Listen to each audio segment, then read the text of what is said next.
അസ്സലാമലൈക്കും. അപ്പോ ഇനിയിപ്പോ യൂസുഫ് അലൈഹി ഇസ്ലാമിന് അപ്പൊ കഴിഞ്ഞ ആഴ്ച നമ്മൾ കണ്ടെന്തായിരുന്നു, യൂസുഫ് അലൈഹി ഇസ്ലാം കിണറ്റിൽ തള്ളിയിട്ടു ബ്രദേഴ്സിന്റെ വീട്ടിലേക്ക് പോവാണ്. ആയ നമ്പർ 16 ഇനി അവര് ഡ്രാമ സ്റ്റാർട്ട് ചെയ്യാണ്. ബിക്കോസ് യൂസുഫ് അലൈഹി ഇസ്ലാം ഓൾറെഡി തള്ളിയിട്ട് ഇനി ഫാദറിന്റെ അടുത്ത് പോയിട്ട് അവർക്ക് എക്സ്ക്യൂസ് പറയണം. ഓക്കെ, അപ്പൊ എന്ത് എക്സ്ക്യൂസ് പറയും എന്നുള്ളതൊക്കെ പ്രോബ്ലമാണ്. ഓക്കെ, പക്ഷെ they have plans. Okay, they have plans. അങ്ങനെ ആയ നമ്പർ 16 അവര് പറയാണ്, ഫാദറിന്റെ അടുത്തേക്ക് വരികയാണ്. വൈകിട്ടായപ്പോ കരഞ്ഞു പിടിച്ച് വരികയാണ്. ഓക്കെ, കരഞ്ഞു പിടിച്ചിട്ട് വൈകിട്ടായപ്പോ ഫാദറിന്റെ അടുത്തേക്ക് വരികയാണ്. എന്നിട്ട് ആയ നമ്പർ 16 ആയ നമ്പർ 17 വന്നിട്ട് പറയാണ്, ഓ ഫാദർ, ഞങ്ങള് യൂസുഫ് അലൈഹി ഇസ്ലാമിന് ഞങ്ങളുടെ സാധനങ്ങളെല്ലാം ത്തിന്റെയൊക്കെ അടുത്ത് നോക്കാനായിട്ട് ഏൽപ്പിച്ചിട്ട് ഞങ്ങള് ഞങ്ങള് റേസിംഗ് ചെയ്തുകൊണ്ടിരിക്കുകയായിരുന്നു. ആ സമയത്ത് വാട്ട് ഹാപ്പൻഡ് വാസ്, ഒരു ചെന്നായ വന്നിട്ട് യൂസുഫ് അലൈഹി ഇസ്ലാമിനെ കൊന്നു കളഞ്ഞു എന്ന് അവര് പറയാണ്. പക്ഷേ father, you will not believe us, we know that. ഞങ്ങൾ സത്യം പറയുകയാണെങ്കിൽ നിങ്ങളെ യാക്കൂബ് അലൈഹി ഇസ്ലാം ഞങ്ങളെ വിശ്വസിക്കില്ല എന്ന് ഞങ്ങൾക്കറിയാം. പക്ഷെ ഇതാണ് ആക്ച്വലി നടന്ന കാര്യം. ഒരു വുൾഫ് വന്നിട്ട് യൂസുഫ് അലൈഹി ഇസ്ലാമിനെ കൊന്നു എന്ന് പറയുന്നു.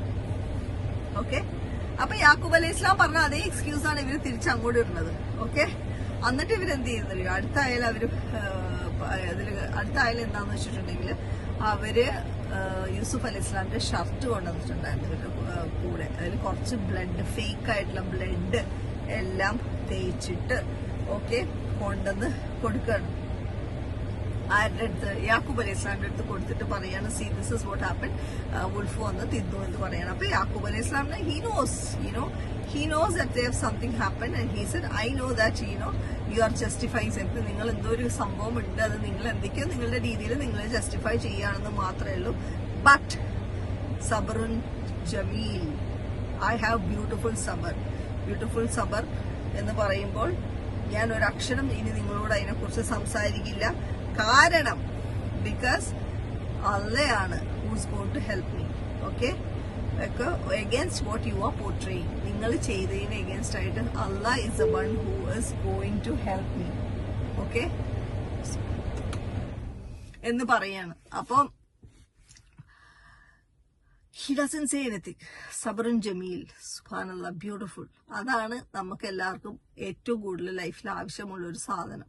ഓക്കെ, സബറുൻ ജമീൽ എന്ന് പറയുന്നത് അതിന് കുറെ എക്സ്പ്ലനേഷൻ ഉണ്ട്. അത് ശരിക്കും പറയുകയാണെങ്കിൽ ഇതൊരു ഹൊറബിൾ സിറ്റുവേഷൻ ആണ് യാക്കൂബ് അലൈഹി ഇസ്ലാമിന്റെ ലൈഫിൽ വന്നിരിക്കുന്നത്. But the way he delt with it is like with this brothers. ഞാനൊന്നും പറയുന്നില്ല, എനിക്കറിയാം നിങ്ങൾക്ക് കുറെ നിങ്ങളുടേതായ ഈഗോനെ സാറ്റിസ്ഫൈ ചെയ്യാൻ വേണ്ടിയിട്ട് നിങ്ങൾക്ക് കുറെ ജസ്റ്റിഫിക്കേഷൻ ഉണ്ട്. ബട്ട് ഐ ഹാവ് ബ്യൂട്ടിഫുൾ സബർ and I know without Allah seeing or doing or his permission nothing will happen, and he is the only one who is going to help me against what you people are going to say are saying എന്ന് യാക്കൂബ് അലൈഹി ഇസ്ലാം പറയാണ്.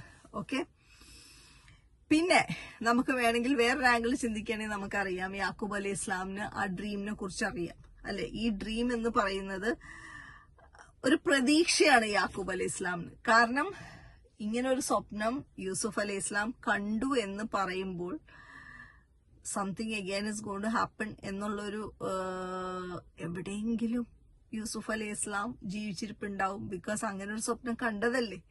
അപ്പോൾ അത് സംഭവിക്കണ്ടേ? അപ്പോൾ അത് സംഭവിക്കാനായിട്ട് എവിടെയെങ്കിലുമൊക്കെ യൂസുഫ് അലൈഹി ഇസ്ലാം ജീവിച്ചിരിപ്പുണ്ടാവാം എന്നൊരു പ്രതീക്ഷ മേ ബി യാക്കൂബ് അലൈഹി ഇസ്ലാമിന് ഉണ്ടായിരിക്കാം. ബട്ട് യു ഷുഡ് അണ്ടർസ്റ്റാൻഡ്, വേറെ കാര്യം നമ്മൾ മനസ്സിലാക്കേണ്ടത്, he did get so angry with the brothers. ഒരക്ഷരം പറഞ്ഞില്ല, അവരെ വീട്ടിൽ നിന്ന് ഇറക്കി വിടോ ഒന്നും ചെയ്തില്ല. he just kept quiet. സബറുൻ ജമീൽ, ബ്യൂട്ടിഫുൾ സബർ, that's it. വേറെ ഒന്നും ചെയ്തില്ല. ഓക്കെ, വീട്ടിൽ നിന്ന് ഇറക്കിയിട്ട് ഒന്നും ചെയ്തില്ല. and he didn't say anything, he didn't shout at them. Just imagine if that situation happened in our house. Just imagine the way we would have reacted. ഇല്ലേ?